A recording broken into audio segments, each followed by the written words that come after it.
guys. Welcome to the new fangled video of Mr. Sokol. I know it's super exciting, but I want to try something that's going to be a little bit easier. It's going to be a little bit easier for you to focus. So I'm going to try this idea. Here we go. We had that wonderful idea that we were going to use that formula x minus p and x minus q. And then we got to these fractions. And I showed you a way to do it that was pretty complicated. And I'm going to show you that way again just because I want you to remember what I showed you. And then I'm going to create a second video. Rats, I'm already doing something goofy. Minus 7/8 would be plus, minus a negative would be plus a positive. And remember, I showed you how to multiply these guys out and then find a common denominator. And it was pretty easy if you were good with fractions. So this first video, I'm just going to show you how to go ahead and multiply it all out, find that common denominator, and then simplify, right? So when we do our FOIL, remember first, so it's x times x. So we have x squared, and then x times negative 1/3 would be minus 1/3 x, right? Sorry about that. That's a horrible 3.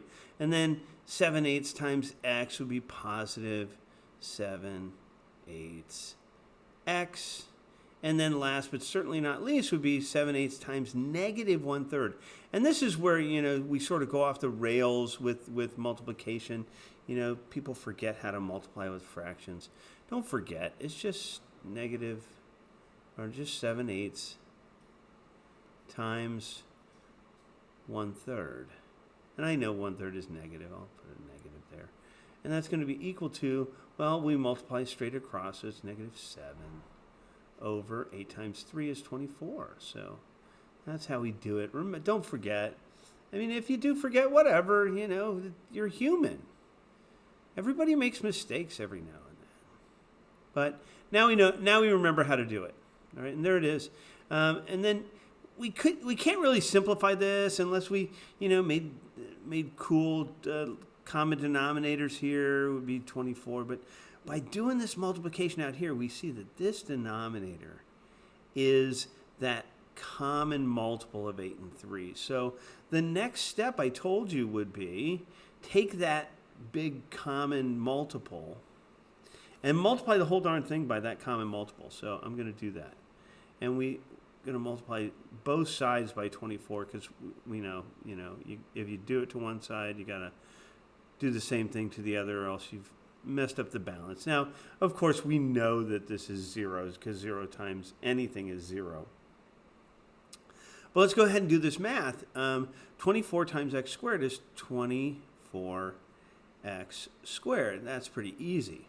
Now, 24 times negative 1/3, I'm going to, just do it back over here in this margin here. I'm going to say 24 over 1 times negative 1/3. Well, it's the same idea, right? It's negative 24 over 3. Well, negative 24 divided by 3 is negative 8. And we can do it that way, or we could say, hey, don't forget, we could cancel, right? Don't forget canceling. Canceling's a pretty good idea. If there's a common factor here, well, let's go ahead and divide by that common factor because they both have a 3 in common, and we could have done it that way. So it would have been 8 times negative 1, which is negative 8 over 1. Both ways work.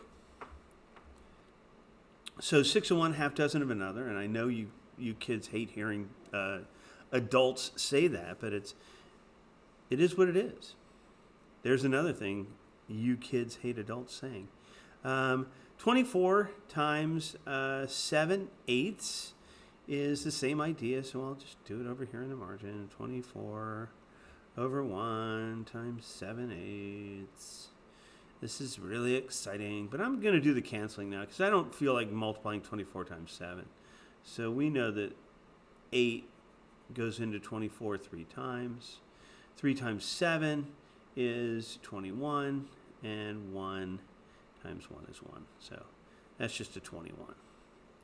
21x minus, well, 24 divided by 24 is, just gives me 7.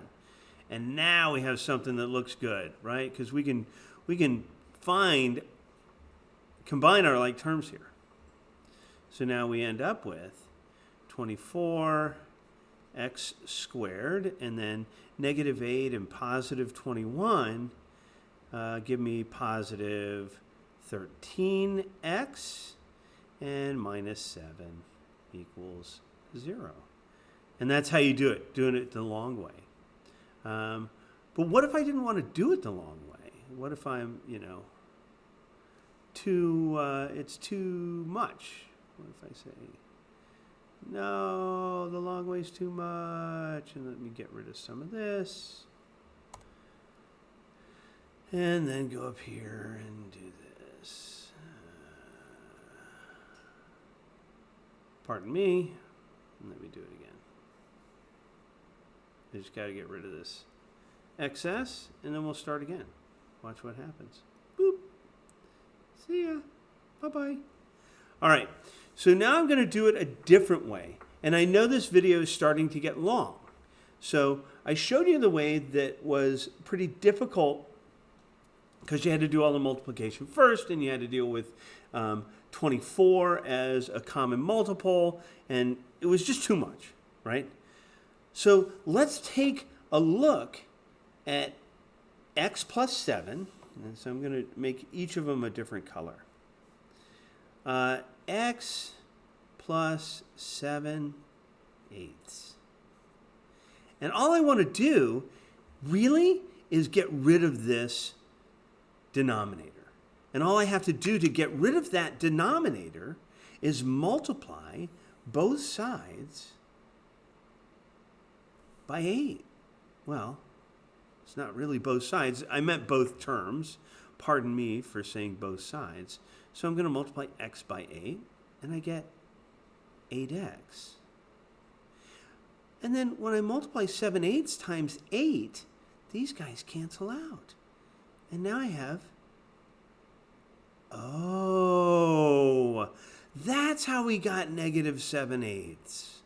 Because if I set this equal to 0, I would subtract 7 and then divide by 8, and I would have negative 7/8 equals x. That's how we got there. So this is a very simple, valid method of finding a better binomial, or an easier to work with binomial, than multiplying out all those fractions and having to do all that crazy work. So I am going to go back and do it all over again. I know. Don't get mad. Here we go. Change my color. Go back to this guy. All right, let's try this. Let's fix x plus 7/8. And let's give myself some room and fix x minus 1/3. And just because I put space in here doesn't mean we don't multiply them, right? I just want to show you this is our equation. And let's try white. So we decided before we're going to multiply this one by 8, right? And that would get rid of that. Well, if this one has a denominator of 3, then I can multiply this one by 3. Okay, well, let's see what happens. Let's go there. If I multiply 8 times x, I get 8x. 8 times 7/8 is 7. And I have a binomial. Well, let's do that here with 3 times x. Well, we get 3x. And then 3 times negative 1/3 is just minus 1. And look at that. I think that this is a much easier way to get there. And we don't have to worry about fractions all the way through. We just get rid of that fraction right away. Multiply the whole binomial by that denominator so we can get rid of it. So I hope this is a helpful video. I have one more video to go ahead and record before the end of the day today. But other than that, you should be good to go. If you have any questions, of course, my office hours are tomorrow.